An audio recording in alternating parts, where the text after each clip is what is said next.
A social media stunt sweeping the U.S. is raising awareness and money to combat the deadly neurological disease amyotrophic lateral sclerosis. ALS is known for claiming the life of American baseball player Lou Gehrig nearly 80 years ago and is commonly referred to as Lou Gehrig's disease. Well, now ALS is being associated with something else, the Ice Bucket Challenge. The video campaign, which has seen people across the country pour ice water on their heads, has raised millions for ALS research. I caught up with VOA's Arash Arabasadi to talk about it. Amyotrophic lateral sclerosis, it's also known as Lou Gehrig's disease. It is a neurodegenerative disease, meaning that your brain and your spinal cord stop being able to relay messages to your muscles. My father was diagnosed with Lou Gehrig's last November. The disease immediately started ripping through his system at a very fast pace, where his body deteriorated very quickly, and on April 27th, he passed away. A few months later, the Ice Bucket campaign took off. 3 of my friends nominated me. I just thought this would be a great time just to, advertise everything, So he took the Ice Bucket Challenge, and in the first 4 hours after he posted, Matt's video had raised more than $2,000.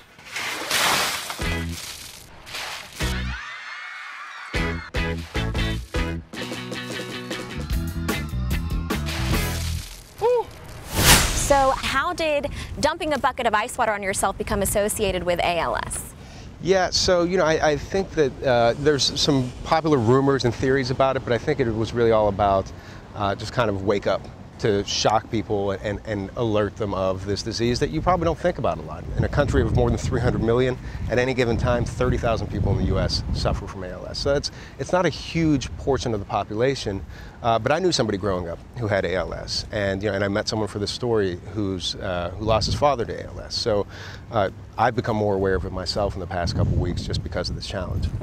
There have been a lot of participants in this challenge, from your everyday average person to top-notch, most prominent celebrities. Who are some of the most notable participants? Some of the most notable: Mark Zuckerberg, Bill Gates, LeBron James, Jimmy Fallon, even former President George W. Bush, who extended a challenge to Bill Clinton, who hasn't taken the challenge yet, by the way. Bill. Yeah. And how much money has this raised? I mean, it's been really an incredible thing, hasn't it? It's been amazing. So as of the 26th of August, they had raised $88.5 million. And to kind of paint a picture of what their fundraising campaign was like before that happened, last year at the same time, they had raised about $2.5 million.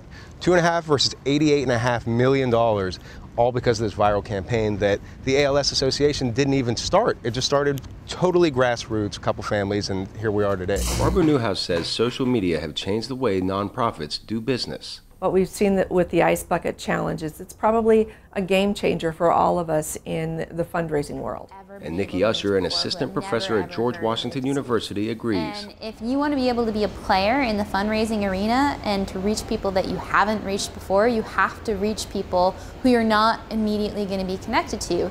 And one of the ways you do that is through social media. NEWHOUSE says the challenge now is to properly distribute the millions of dollars raised so far. Probably not the worst problem a nonprofit could have. How does the challenge actually work? So the challenge works by you take a bucket of ice water, or someone takes a bucket of ice water and dumps it on you, but before that you challenge a few other people to do it. So this is kind of the branching out viral nature of it, because if I call out 3 people and they call out 3 people, before you know it, you've got this exponential growth. So yeah, you hit yourself with ice water and you donate money, and Well, we have not come here just to talk about the challenge. You have been challenged, and you've come here to do the challenge right now. So tell us, who has called you out? I was called out first by my friend Trish Martinelli.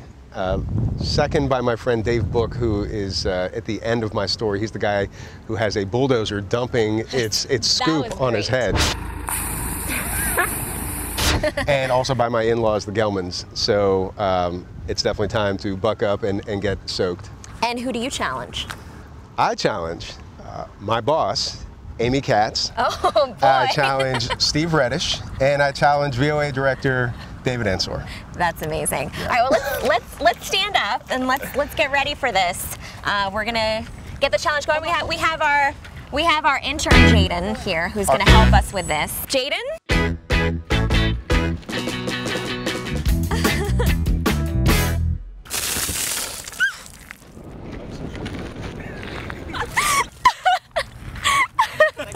Always a good time hanging out with On Assignment. All right, that was again VOA's Arash Arabasadi. Always such a good sport for us, isn't he? As were you, getting drenched a little bit in the process. So. Well, thank you. All for a good cause, of course. The ALS Association says it is incredibly grateful for all of the support that's come from the Ice Bucket Challenge. As of early September, it had recorded well over $100 million in donations from the challenge. Unbelievable. Yeah. Okay.